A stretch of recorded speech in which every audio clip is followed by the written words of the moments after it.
Tani ang atong akong kaon dako. Di naman ganun dako. Ato ang utong ihatag nila sa lingkungan. At sige ako na lang yung gagmay kay. Abaw. So ayan ang mga kasakit, siyempre. Siyempre kasangkay gusto ko talaga sana yung mga malalaki kasi. Ayan. Kaso daw naan daw siya. Hindi man, pwede man gawin ko to kung galing kasi i-refuse balasang ako nga kasin kasi siyempre mga gagmay iba yung So, mga bata. kasangkay, sarap ng ulamin ngayon ni kasangkay at ng mahal ko. Ayan, kita nyo, ha?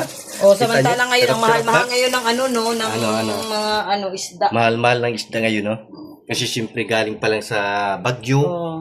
So, ito So ngayon ito mga mga kasangkay. kasangkay, oh. Ayan, Ito, lalaki. ganito kalaki yung Wow, ating sarap talaga nito. lukon. So, Lukon. 500 pesos lang yung kilo nito. Ayan, 500 pesos O, lang. samantala ito. pag bibilin mo to sa mulang, mahal-mahal pa. Galing pa to sa malayong lugar, ang pinanggalingan nito, mga 120 kilometers. Ayan, no? Ay, hindi, 70 kilometers lang pala.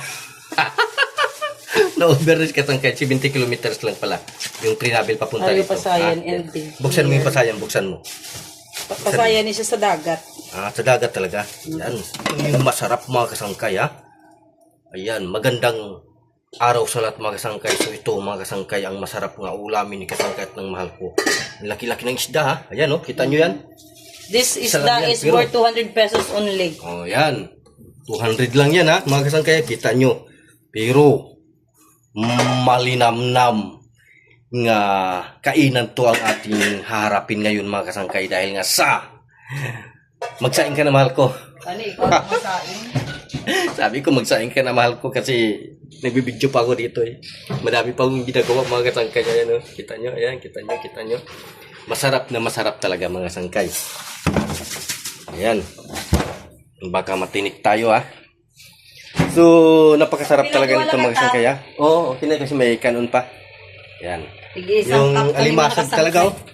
Sarap pa. Ayan. Magsasaing mo ng mahal ko. Mga kasangkay para makakain na kami. Bale, tig-isang cup kami mga kasangkay, diet lang. Diet lang muna mga kasangkay. Diet lang muna. Yan, mga kasangkay. So, siyempre ay mamaya-maya kapag naluto ito ay kakain na tayo ng masarap na ulam at ulamin. So, siyempre ay Siyempre, ayun. busog na busog talaga tayo nito mga kasangkay. Ayan, no? So, siyempre nakita nyo na. So, siyempre gusto ko talaga to buksan yung isda. Kasi ay, ito ay Di ako lang. buksan mo kasi yan, siya na lang. Yan. Yan, no? So, tingnan nyo mabuti mga kasangkay, ha? Anong klaseng isda yan? We call this kasangkay gingaw. Ayan, gingaw. Wow. Pero may Gingaw. problema tayo niya kasangkay Ayan. kasi mahirapan ako dyan mag-ano niyan. Hindi. Yan, Lutuin kita ang nyo? buo. Magkasangkay, ha? Yan, ha?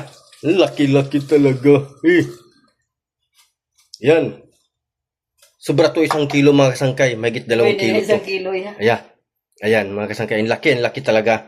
So, ayan mga kasangkay, kita nyo na kung paano, ano yung ulamin ngayon ni kasangkay at ng mahal ko. So, siyempre na masarap na fresh talaga ito.